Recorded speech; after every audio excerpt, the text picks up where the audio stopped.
Hi friends, எல்லாத்துக்கும் வணக்கம். நம்ம இந்த வீடியோவில் எதை பற்றி பார்க்க போகிறோம்னா 8th ஸ்டாண்டர்ட் என்எம்எம்எஸ் எக்ஸாம் இன்றைக்கி நடந்துச்சு. இதுக்கான ஆன்சருக்கு தான் பார்க்க போகிறோம். வாங்க வீடியோக்குள்ளே போகலாம். இந்த இதில் சேட்டுக்கான ஆன்சர் பார்க்க போகிறோம். இது வந்து சோசியல் படத்துக்கான கொஸ்டின் ஆன்சரு.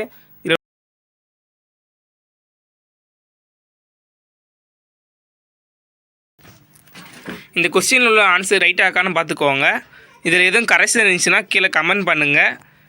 நான் கொடுத்த கொஸ்டினில் எதுவும் மிஸ்டேக் இருந்துச்சுன்னா கமெண்ட் பண்ணுங்கள். மோஸ்ட்லி கரெக்டாக தான் இருக்கும். உங்களுக்கு கொஸ்டின் இந்த தடவை ஈஸியாக இருந்துச்சா கஷ்டமாக கமெண்ட் பண்ணுங்கள். ஷேட்டு மேட்டு எப்படி எழுதிங்கன்னு கமெண்ட் பண்ணுங்கள். ஃபஸ்ட்டு இந்த வீடியோவை உங்கள் ஃப்ரெண்ட்ஸ் எல்லாத்துக்குமே ஷேர் பண்ணுங்கள். இதை பற்றி பயப்பட வேண்டாம். என்எம்எம்ஸை பொறுத்த வரைக்கும் கட் ஆஃப் மட்டும் இருந்தாலே உங்களுக்கு மார்க் வந்துடும். நீங்கள் 80 மார்க் 90 மார்க் வந்தாலும் உங்களுக்கு வந்து கண்டிப்பான முறையில் ஸ்காலர்ஷிப் கொடுப்பாங்க.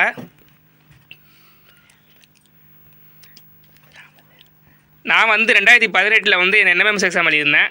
அதில் என்னோடய கட் ஆஃப் வந்து 101 வந்துச்சு. நான் எழுதின இயரில் வந்து கொஞ்சம் கொஸ்டின் கஷ்டமாக இருந்துச்சு. அதனால் கட் ஆஃப் 80 வரைக்கும் கொஞ்சம் கொடுத்தாங்க. நம்ம பாஸ் ஆனால் போதும், அங்கே ரேங்க்குள்ளே வந்துட்டோம்னா கண்டிப்பான முறையில் ரூபா கொடுத்துருவாங்க. என்எம்எஸ் டவுட்டு உங்களுக்கு எதாவது டவுட் இருந்துச்சுன்னா கமெண்ட் பண்ணுங்கள். அதுக்கான முழு வீடியோவும் போடுறேன். இது எக்ஸாம் முடிச்சதுக்கப்புறம் என்ன பண்ணணும்னா உங்கள் பேங்க் ஓப்பன் பண்ணிக்கோங்க. ஏன்னா ரிசல்ட் வர்றதுக்கு எப்படி 2 மாதம் மேலே ஆகும். எப்படி மே மாதம் ஏப்ரல் மாதம் ரிசல்ட் வரும். அதுக்குள்ளேயும் பேங்க் ஓப்பன் பண்ணிச்சுக்கோங்க. இல்லாட்டி அதுக்கப்புறம் கூட ஓப்பன் பண்ணிக்கலாம். கவர்மெண்ட்லேருந்து இன்னும் இந்த மாதத்துக்குள்ளே வந்து எப்படியும் அஃபீஷியல் ஆன்சர் கொடுத்துருவாங்க. அதில் உள்ள ஆன்சர் தான் கரெக்டான ஆன்சரு. இதில் ஒரு சில மிஸ்டேக் இருந்தாலும் மாற்றிக்கலாம். ஏன்னா அவங்க கொடுக்குற ஆன்சர் ஒரு சில டைமில் கிரேஸ்மாக கூட கிடைக்கும். அவங்க என்ன ஆன்சர் கொடுக்காங்களோ அதான் இறுதி ஆன்சரு. அதை படி பார்த்துக்கோங்க. மறக்காமல் நம்ம சப்ஸ்கிரைப் பண்ணிக்கோங்க. இதுக்கடுத்து மேட்டில் போடுறேன். அதுபோல் சேட்டில் வந்து மேக்ஸு சயின்ஸ் போடுறேன். இந்த தடவை கொஸ்டின் எப்படி இருந்துச்சுன்னு கமெண்ட் பண்ணுங்கள். மேட்டில் எவ்வளோ நேரம் ஆச்சுன்னு கமெண்ட் பண்ணுங்கள். எல்லா கொஸ்டினும் கரெக்டாக அட்டன் பண்ணிங்களா பார்த்துக்கோங்க.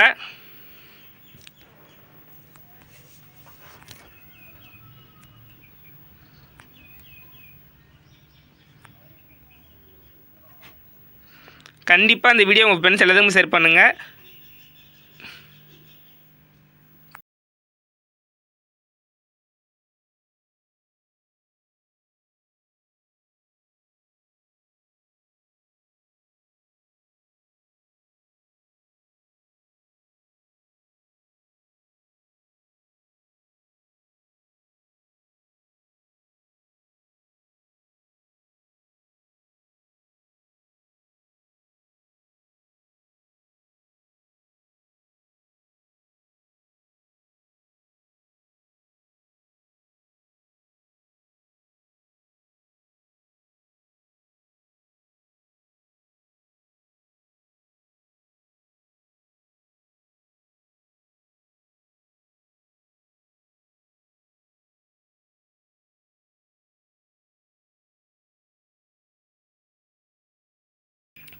கேள்வி நம்பர் 174 பாருங்கள். இதில் வந்து ஒரு பொருளோட மதிப்பு வந்து 1200 கொடுத்துருக்காங்க.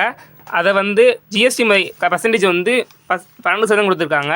இதில் என்ன கேட்டிருக்காங்கன்னா மத்திய அரசுக்கும் மாநில அரசுக்கும் தொகை எப்படி பிரித்து கொடுப்பாங்கன்னு கேட்டிருக்காங்க. இவங்க கொடுத்த ரூபா வந்து 1200. அதோட 12%னா 12/100 போடணும். அது பெருக்கிறோமா நமக்கு கிடைக்கிற ஆன்சர் வந்து 144 கிடைக்கும். 144 2ஆல் வகுத்தீங்கன்னா 72 கிடைக்கும். ஏன்னா ஜிஎஸ்டி வந்து மத்திய அரசுக்கும் மாநில அரசுக்கும் சமமாக பிரிப்பாங்க. அதனால் ஆன்சர் வந்து 72. 2க்கு பேர் வரைக்கும் 72. அதனால் ஆப்ஷன் 4 தான் சரியான விடை.